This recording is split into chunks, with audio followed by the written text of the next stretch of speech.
নজর রাখবো পরবর্তী সংবাদে। ১৩০তম আনন্দময়ী মায়ের আবির্ভাব দিবস এবং সেই উপলক্ষে আজ আনন্দময়ী আশ্রমে বিভিন্ন কর্মসূচি হাতে নেওয়া হয়েছে এবং সকাল থেকে ধর্মীয় রীতিনীতি মেনে ১৩০তম সেই আবির্ভাব দিবস পালন করা হচ্ছে আনন্দময়ী মায়ের।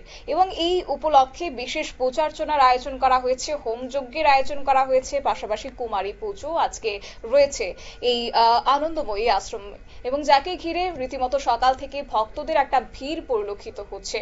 যাই হোক, এই বিষয় প্রসঙ্গে মন্দির কর্তৃপক্ষরা কি জানিয়েছেন শুনুন।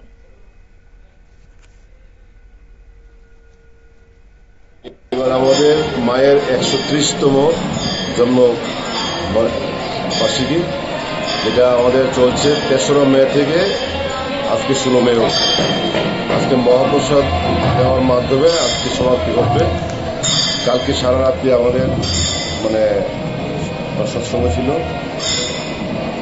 সকালবেলা এখন কুমারী পূজা সম্পন্ন হলো এবং উদয়স্ত কীর্তন শুরু হলো। সন্ধ্যার সময় কীর্তন শেষ হবে। দুপুরবেলা মহাপ্রসাদ বিতরণ করা সবার মধ্যে। মন্দির কর্তৃপক্ষের বক্তব্য আপনারা শুনলেন। অর্থাৎ ১৩ই মে থেকে আজ ১৬ই মে ৩ দিন ব্যাপী বিভিন্ন কর্মসূচি হাতে নিয়েছেন তারা।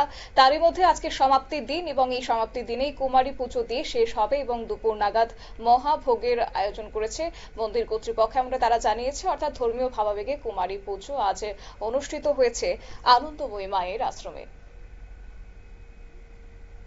নিয়ে নিচ্ছি ছোট্ট একটি বিজ্ঞাপন বিরতি, সঙ্গে থাকুন।